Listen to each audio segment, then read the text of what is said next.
Hello guys, and Russia is getting more and more dangerous for the Russian war criminals.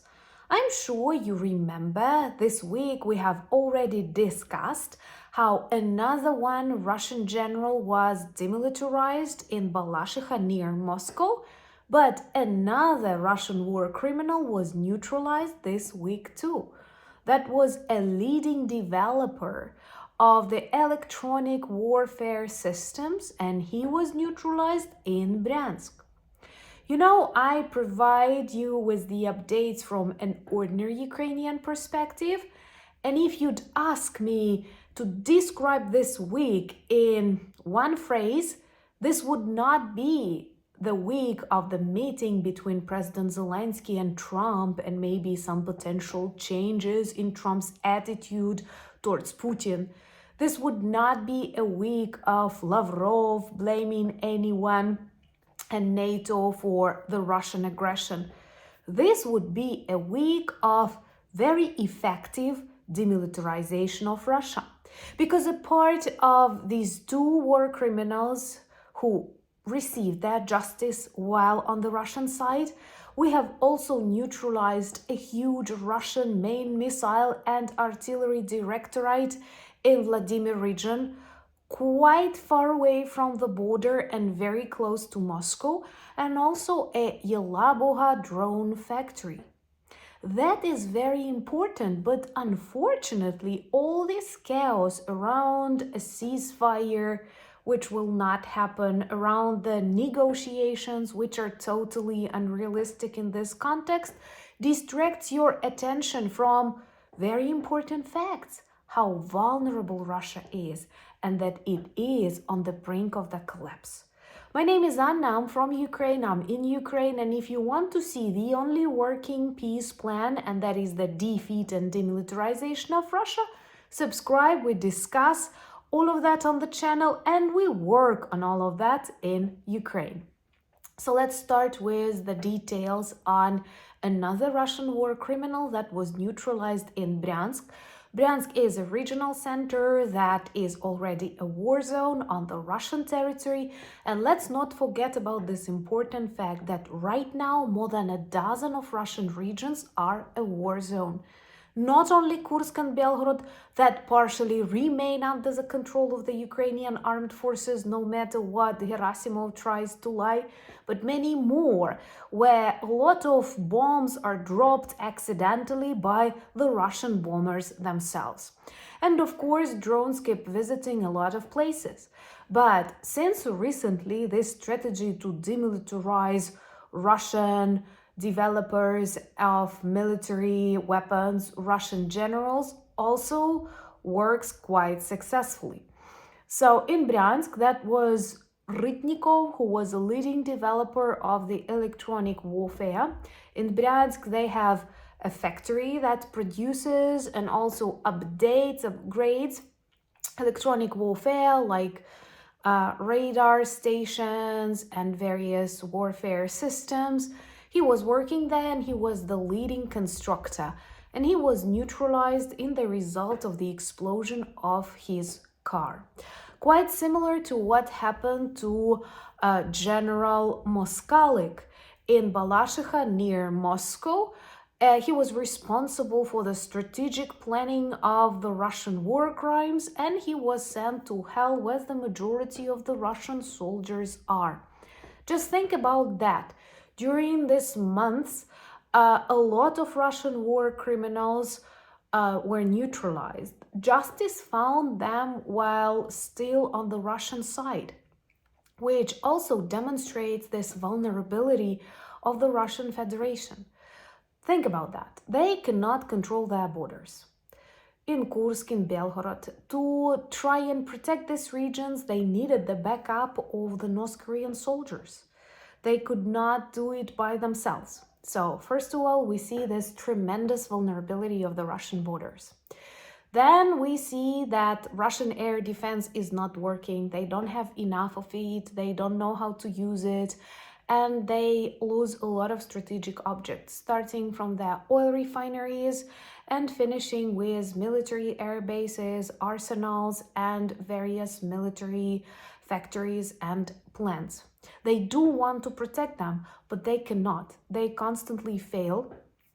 And now they cannot protect people who work for the military industry and who are also responsible for a lot of the war crimes, because Russia uses all of the developed by them weapons to target innocent Ukrainian civilians. Please share these videos if you share my opinion, and remember to subscribe if you're new, to demonstrate your solidarity with Ukraine and to see Russia defeated, because this will happen. If you're still struggling to understand why did Russia invade Ukraine, watch my new video on my new channel where I explain just some of the reasons, which are totally different from what the Kremlin says and unfortunately sometimes Donald Trump repeats. So during this week, Ukrainian drones have visited an important location for the Russian army in Vladimir region. And Vladimir region is actually behind Moscow. So these inexpensive, brave Ukrainian angry birds managed to cross all of that distance unstoppable.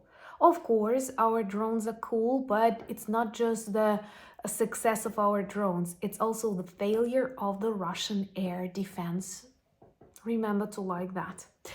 And there they targeted the Russian main missile and artillery arsenal. What is good about such visits of the Ukrainian drones? The detonation continues later for hours. Because these are various missiles, these are various artillery shells, and just a small sparkle, a couple of drones can result in the secondary detonation that will later continue for days. Any of such visits of the Ukrainian drones is a great victory because, first of all, it means lots of innocent lives saved. You have seen recently what they did to Kyiv, targeting densely populated regions, killing lots of children in Kryvyi Rih, in Sumy, in Kharkiv. So whenever our drones manage to demilitarize legitimate evil object deep inside Russia, that is an important victory. And this global media does not speak about that. They focus on Putin's reactions or Lavrov's BS or the suit of Donald Trump that was not suitable for the funeral of the Pope. But important things are happening on the front lines. Important things are happening on the front lines in Russia. Just think about what a tremendous shift. Did you believe it was possible back in 2022 when many predicted Ukraine will collapse in 3 days? Now we have Trump saying Ukraine can collapse in 3 years. I am sorry, Russia can collapse in 3 months or 6 months, and I want to see that. I hope you want to see that too. Remember to subscribe and like the videos, it helps. So this arsenal kept detonating. Russians keep a lot of things in bunkers, but also a lot of things on the ground because, first of all, they are negligent and also they use a lot of that stuff. So it is always very good for the detonation. And another strategic object that was damaged by Ukrainian drones is a drone factory, how just like symbolic, in Yelabuga. Yelabuga is very far away from the Ukrainian border. Actually, this factory was already visited once by Ukrainian drones in 2024, and it seems to me that was a record when they traveled 1,200 kilometers. After that, they've managed to travel deeper inside the Russian area, but another proof, even after one successful visit, knowing that that is a strategic location, Russian air defense cannot do anything. And there are videos of Ukrainian drones beautifully flying around the locations and people on the ground being very irritated that the air defense can do nothing. Yelabuga is in Tatarstan, and Tatarstan wanted to become independent in 1992. Russia has a great dissolution potential, and don't be afraid of that. Be afraid of modern Russian Federation. Afterwards, it can actually result in many normal countries appearing that will return their culture, their language, their tradition, and will be way more transparent, more susceptible to democracy, and you can negotiate better gas and oil prices with them. Do not be afraid that Kadyrov will control nuclear weapons. Trust me, Kadyrov will disappear the next day Putin disappears, or maybe even the day before. So, Yelabuga and Vladimir. These are perhaps the most important targets that were neutralized by Ukrainian drones this week, just this week. Don't forget about that when you listen for this Russian propaganda coming from the White House. And Moscow City was also on fire after an explosion of a car. I don't know, I don't think this is a Ukrainian operation, but this is traditional Russian negligence when all the efforts are put to destroy adjacent countries and they don't have money, they don't have people, they don't have enthusiasm to change, improve, save something inside their country. Right now, the Russian Federation is the largest country in the world. They don't need new territories. They don't have enough people and money for the territories they already have. A great part of the Russian Federation is not inhabited. And they did not attack Ukraine because of NATO. They don't want Ukraine in NATO because they understand they won't be able to keep attacking it. That is the only reason. Yesterday, all the world observed a meeting between President Zelensky and Trump in Vatican. That was quite symbolic. The photos are beautiful. I am very grateful to the leaders of the coalition of the willing, to Starmer, Macron, to Meloni, who perhaps did a lot for this meeting to happen. It happened after that disgusting ambush in the Oval Office. These photos looked better. There was no JD Vance and that crazy reporter who kept asking, do you owe a suit? And you see how karma works. Now everyone was asking, did Trump have a black suit? But anyway, that's unimportant. After that, Trump tweeted that maybe Putin is fooling me around. I don't think this attitude will last long because I'm a realist and I believe that Trump shares Putin's mindset and he wants to behave like Putin. He wants to become the Putin of the United States. I know he will fail. I have hope and trust in the people of the United States, and he will definitely fail with this plan, but the tendency is not very positive. I wonder how will Trump react, taking into account that today Lavrov denied this. That's an absurd idea, but the United States were pushing it, joint control of Zaporizhzhia nuclear power plant. So that like it belongs to Ukraine, but provides electricity to Russia, but it is also controlled by the United States. Russia said no to that because, well, they were crazy to add Ukrainian regions to that constitution and now pretend that these are their regions. Of course, Ukraine will never accept that Crimea is Russia. This war started with the annexation of Crimea, and this war will end with the return of Crimea to Ukraine. Because of people who want Crimea to be a part of Ukraine, Crimean Tatars, people who had to flee their homes. And also right now, Russia uses it as strategic platform for attacks on Ukraine. And trust me, not only from this Ukrainian perspective, you don't want Crimea to be given to Russia. Also, this may be a deadly precedent for many countries around the world that you can literally annex, rewrite the international law and then keep attacking other countries. We will never allow that, not just for the sake of Ukrainians, but also for the sake of many countries in Africa, Asia, Americas, and Europe. And Lavrov also said that they will agree on a ceasefire if Ukraine does not receive any weapons at all.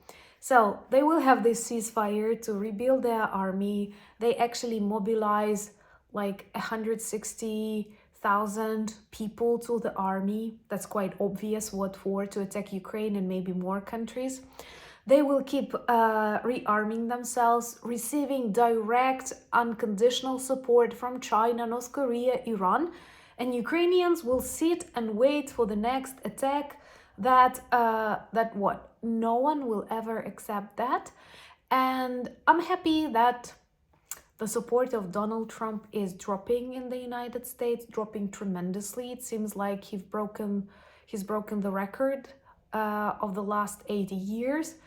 And this means he will be more sensitive to what some sensible people are telling him in the Republican Party, in the Congress, and on the streets. Your protest, your demonstration of support is very important, and we are very grateful for that. It's so important. I didn't think we will have to prove that Russia is the aggressor and Russia must be defeated after this 11 years of war, 3 years of very violent war that you can literally observe online, but we need that. And I'm very grateful for all of you who do that in your cities, in your countries. This means a world to us, but trust me, we need that not just for Ukraine. We need that for a safe world where freedom, respect, life means what it is supposed to mean. We don't want to live in Russia or Iran. Am I right? Remember to join to my X, Instagram, Threads, Discord, and Blue Sky. The links in the description of this video. Check our merch shop. We've got lots of items that work well as reminders and conversation starters about Ukraine. And once again, we need that a lot right now. Thank you for buying me coffees, becoming my patrons and sponsors of the channel. Remember to check my new channel where I share my weekly videos and what is life like in times of the big war. I'm very happy when our community grows bigger there too. And thank you so much for standing with Ukraine. Slava Ukraini!